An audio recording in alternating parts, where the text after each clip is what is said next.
Америкаға келудің жолдары. Америкаға келудің жолын жалпылама үшке бөліп қарастырсақ болады. Біріншісі грин карта ұтып алып келу, екіншісі қандай бір визамен келу. Миграциялық емес визамен, жалпылама визамен келу. Үшіншісі визасыз келу деген үш жолы бар.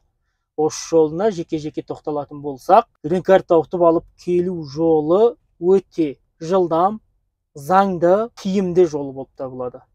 Алайда бұл грин картаны ұту кез келген адамға нәсіп бола бермейді.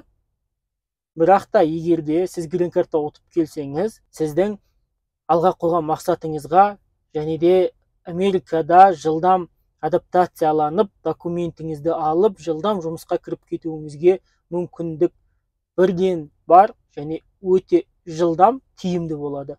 Себебі сіз грин карта ұтып алғаннан кейін анкета толтырады, DS-260 деген анкета. Оны толтырып, посольствода интервьюден өтесіз. Интервьюден өтіп, билетіңізді алып, визаңызбен келгеннен кейін аэропортта сізге social security номер және грин картаңызды толтырып береді. Америкаға кіргеннен кейін ұзады 2-3 айдың ішінде сіз грин картаңызды, social security номеріңізді алып, ары қарай өзіңіздің мемлекеттік жұмысқа тұруыңызға да мүмкіндігіңіз болады. Және де кез келген уақытта Америкадан шығып, басқа жақтарға барып келуіңізге де мүмкіндіктеріңіз болады.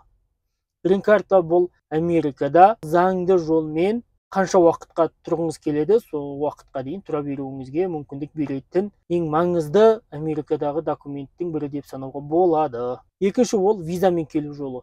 Виза мейлі миграциялық, мейлі миграциялық емес визалар деп екіге бөлінеді. Ол визалардың түрі өте көп. Соның ішіндегі біздің адамдарға өте тиімді және де алуға мүмкіндік жоғары визаның бірі ол туристік виза, яғни туризм ретінде V1, V2 деп айтылады, немесе студенттік виза F1 деген айтылады.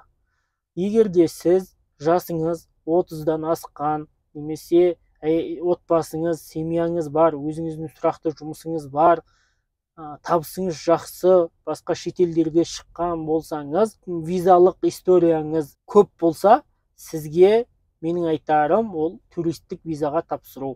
Туристік визаны алып, кейін Америкаға келгеннен кейін сізге ұнап жатса, сіздің өзіңіздің алдағы жоспарыңыз бар болса, оны Американың ішінде статусыңызды өзгертіп алуға болады.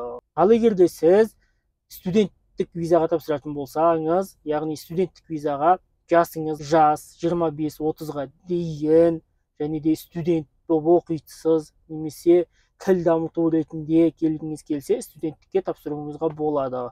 Ол студенттік визаны алудың да қатты бір қиыншылығы жоқ, бірақ та Америкаға келгеннен кейін статусыңызды өзгерту сәл де болса да қиындау, бірақ та өзгертуге болады. Ең бастысы сізге визаны алу. Қандай жолмен болса да, қалай болса да, бірақ та виза алу дәл қазіргі уақытта, яғни 2022 жылғы 9 айдағы дәл виза алу сәл қиындап кетті. Себебі Украина мен Россияның арасындағы соғысқа байланысты және де консулствоға жазылып кіру уақыты өте ұзаққа созылды. Сонымен қатар виза беру мүмкіндігі өте аз болып кетті. Бірақ та визаға тапсырып көруге болады. Виза алу үшін сіз өзіңіз анкетаны толтырып жіберсеңіз болады. Оның ешқандай қиыншылығы жоқ.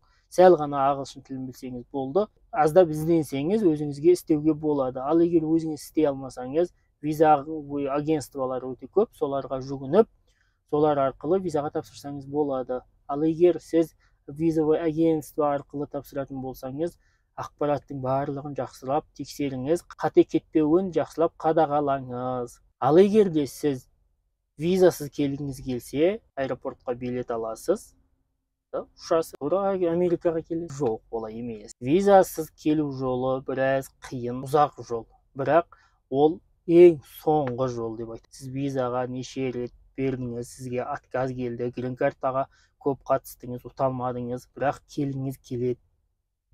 Амал жоқ десеңіз, егер еліңізде мысалы басқа жақтарда тұра алмайсыз, осы Америкаға прям келем десеңіз, онда визасыз келуге болады. Ол ең соңғы күрделі жолдың бірі. Ол дегеніміз, яғни сіз Мексика границасына келесіз, Мексика границасынан Американың границасына қарай өтесіз, сол жерден өтіп, сіз документіңізді Американың шекаралық қызметкерлеріне тапсырасыз. Яғни мен өз елімде, маған қауіп төніп тұр, мен өз елімде тұра алмаймын, мен осы Америка еліне қуғын ретінде келдім деп документіңізді беріп тапсырасыз. Сізді қабылдап алады, документіңіздің барлығын алады, сізді миграциялық сотқа қамайды. Ол жерде сізді қанша уақытқа қамайтыны ешкімге белгісіз. Ол жерде сіз миграциялық түрмеде отырасыз. Бірақ та менің естуімше көп адамдардан жалғыз басты жігіттерге, жалғыз басты адамдарға ол жерде біраз уақытқа дейін қамалып ұсталынады. Ал егер сіз отбасыңызбен келсеңіз, или балалы әйеліңіз, балаларыңызбен келсеңіз, онда көпке ұстамайды. Ал егерде сіз жалғыз басты болсаңыз, ұзақ уақытқа дейін қалып қоюыңыз әбден мүмкін. Сол жерге келгеннен кейін сізді қамайды, әбден болғаннан кейін сізді шығарады, и ары қарай Американың шекарасына кіріп, ары қарайғы өзіңіздің жоспарыңыздағы іс-әрекетіңізді жасайсыз. Бірақ та менің айтарым, бұл Мексика арқылы келу жолы өте соңғы, өте күрделі, қауіпті, шығыны көп жол болып саналады. Сондықтан шешім шығаратын алдында жақсылап ойланып, толғанып, мен дәл келгеннен кейін өзім орналасып аламын ба, ойлағаныма жете аламын ба деп нақты шешіммен, нақты сеніммен болмасаңыз, бұл жолға көп бара бермеген дұрыс. Алайда мүмкіндік жоқ болса, көруге болады. Егер де сіз Америкаға туристік визамен, немесе студенттік виза, немесе Мексика арқылы келсеңіз, сізде алғашқы уақытта заңды түрде жұмыс істеуге мүмкіндік болмайды. Себебі Америкада жұмыс істеу үшін ең қажетті документ бірінші Social Security номер, екінші Employment Authorization Card, яғни жұмыс істеуге рұқсат деген екі қағаз документ болу керек. Бұл екі документсіз сіз заңды түрде жұмыс істей алмайсыз. Сондықтан келетін адамдардың көбі ойлайды, мен келем дағы жұмысқа кіремін деп. Олай емес. Ешқандай заңды түрде жұмысқа кіре алмайды, жұмыс істейді дайын ақшаға, бірақ та оның ақшасы өте аз болады. Өзінің күнделікті тұрып жүруіне, үйінің ақшасына әрең жетеді. Және жұмыс ауыр жұмыстар істейді. Еркек адамдар болса, көшіп қону, мувинг, ремонт, үйдің ремонттары, немесе складтарда айлығы өте аз болады. Сондықтан соның бәрін өте мұқият ойлану қажет. Америкада тағы да айтам, жұмыс істеу үшін документ міндетті түрде болу керек. Ол документті сіз мына статустарыңызды өзгерту үшін адвокат немесе өзіңіз істеуге болады. Адвокаттар бұнда бағасы өте қымбат. Кем дегенде $6000-7000 басталады.